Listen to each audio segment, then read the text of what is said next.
एक बंदा था, खाना खा रहा था वो, उसकी वाइफ खाना बना रही थी। उसने खाना खा के क्या बोला, कहता मैं तेरे हाथों से खाना ये वाला खा खा के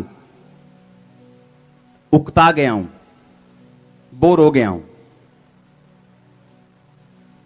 और थोड़े दिनों के बाद उस बंदे को पेट की प्रॉब्लम शुरू हुई और वो पेट से बीमार रहने लगा। और उसे ये मालूम नहीं था कि ये बीमारी उसे क्यों है।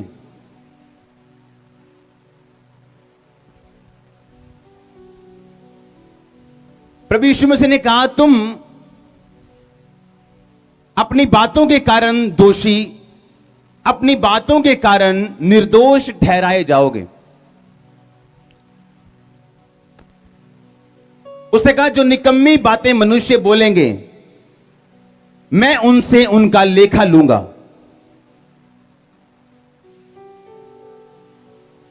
एक क्रिश्चियन व्यक्ति श्राप के नीचे रह सकते हैं। किसके नीचे? हां, एक क्रिश्चियन व्यक्ति श्राप के नीचे रह सकता है, चाहे वो 20 साल से चर्च का मेंबर हो।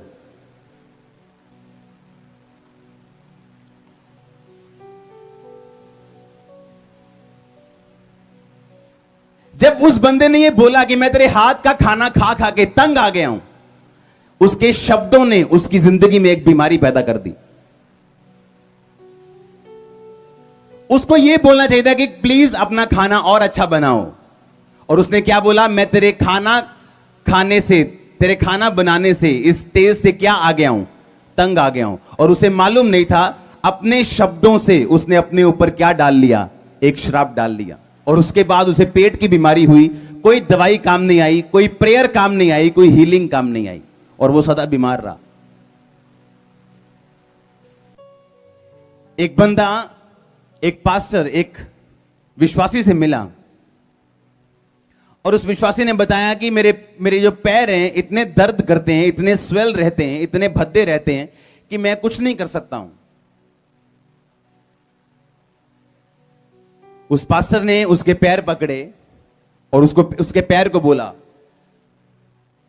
कहता, पैर मैं तेरा थैंक्स करता हूं कि तू हमेशा,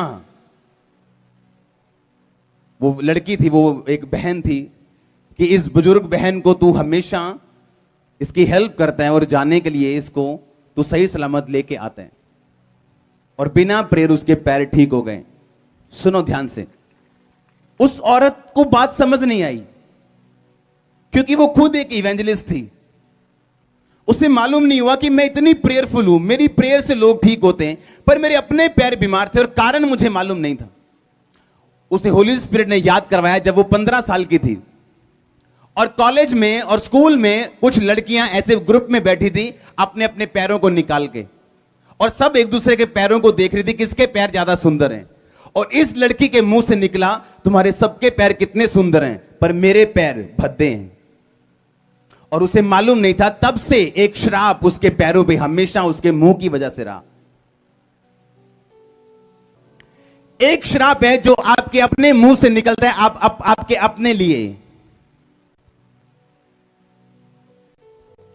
जिसे आप तो बोल के भूल जाते हैं पर उसे परमेश्वर भूलता नहीं। अगर आप एक ब्लेड से अपनी अलमारी का एक कपड़ा काट दें और फिर उसको भूल जाएं, क्या वो कपड़ा सिल जाएगा? आप भूल गए वो कपड़ा कटा हुआ है, क्या वो कपड़ा सिल जाएगा? आप 20 साल बाद भी निकालो, क्या वो कपड़ा सिल जाएगा? वो कपड़ा आपको फटे का फटा मिलेगा। और यही होता है आपकी लाइफ में, जिस चीज के ऊपर आपने अपने मुंह से कर्स रिलीज किया हो। अगर आपके मुंह से यह निकला हो कि सेवकाई करने का कोई फायदा नहीं, आप अगर 20 साल भी करते रहोगे आप शून्य में वापस जाओगे।